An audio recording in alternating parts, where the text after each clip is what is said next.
ডিমগুলোকে না ভেঙে আজকে বানিয়ে ফেলবো গোটা অবস্থাতেই জলে সেদ্ধ করে নেব। ঠিক 2 মিনিট সুপার টেস্টি। এটা পুরোটা সেদ্ধ করবেন প্রথমে না, ম্যাগিগুলো গোটা গোটা নিয়ে জলের মধ্যে সেদ্ধ করে নিলাম, নামিয়ে নেবেন।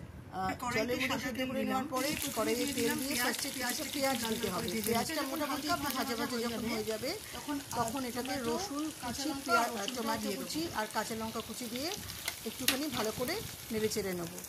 যখন এগুলো ভাজা ভাজা হয়ে যাবে তখন এর মধ্যে দিতে হবে, এক এক করে দেবে।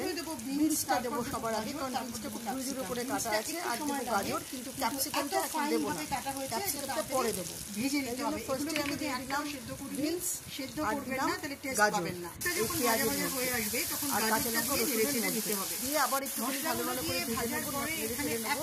তারপরে একটা ম্যাগি মশলা এখানে প্যাকেট আমি ছেড়ে দিয়েছি, আর দুটো ম্যাগি মশলার প্যাকেট আমি সরিয়ে রেখেছি, ওগুলো পরে ম্যাগি মশলার প্যাকেটটা দিয়ে খুব ভালো করে নেড়ে চেড়ে নেবো, যাতে পুরো মশলার সাথে সবজিটা মিক্সড হয়ে যায়।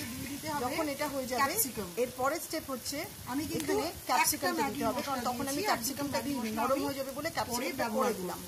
ক্যাপসিকামটা পরে দিয়ে তারপরে দিলাম নুন। নুনটা আপনারা আপনাদের প্রয়োজন মতো দেবেন, যতটা খান সেরকম দেবেন। আর যেহেতু মশলাটাও অনেকগুলো, নুনটা একটু কম দিলেই ভালো হয়। এখানে সমস্ত মশলার সাথে নুনটা দেওয়ার পর এখানে এবার ম্যাগিগুলো দিয়ে দিতে হবে। ম্যাগি সেদ্ধ করা ম্যাগিটা দেওয়ার সময় নাড়িয়ে চাড়িয়ে আমি এখানে প্রায় 1.5 চামচ মতো মাখন দিলাম, কারণ এটা ভীষণ সুন্দর টেস্টি, এটা একদম অন্যরকমই হবে। আগে আমি সাদা তেল দিয়েছিলাম, তারপরে মাখন দিলাম। মাখন দিয়ে খুব ভালো করে ম্যাগিটাকে মিক্স করে নেব।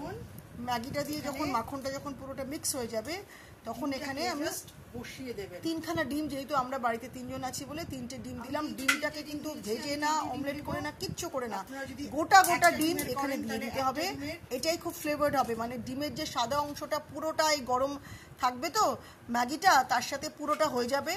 আর পোচ আমরা যেরকম খাই ঠিক সেরকম, আর পোচের মতোই যেরকম পোচ খাই না স্বাদ আমরা দিয়ে তাওয়াতে, ঠিক সেরকমভাবেই। সুতরাং ডিমটাকে ফাটাবেন না, ঠিক যেভাবে আমি ডিমগুলো দিচ্ছি ওভাবেই। ভীষণ টেস্টি লাগবে। যখন সার্ভ করবেন তখন ঠিক এভাবেই তুলে নিয়ে ডিমটাকে সাথে সার্ভ করবেন। তারপরে ঠিক দেবেন হচ্ছে এখানে চিজ। তো এখানে চিজ কেটে কেটে দিয়েছি, চিজ কেটে কেটে দিয়ে মজারেলা চিজ দিতে পারেন বা এমনি চিজ দিতে পারেন, দিয়ে নামিয়ে নেবেন।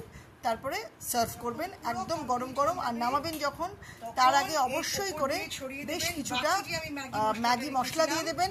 আর ম্যাগি মশলা দেওয়ার সাথে সাথে আবার বারবার করে বলছি, নাড়াবেন না, মানে ডিমটাকে ওভাবেই রাখতে দেবেন। আর দুখানা আমার আরও আলাদা প্যাকেট ছিল ম্যাগি মশলা, সেটা দিয়ে দিলাম। আর আরেকটা জিনিস দেবো আমি, সেটা দেবো হচ্ছে বেশ কিছু ধনেপাতা কুচি। কোনো কিছু কিন্তু স্টার করবেন না, নাড়াবেন না, অ্যাজ ইট ইজ এরকম থেকে ঢাকা দিয়ে দেবেন।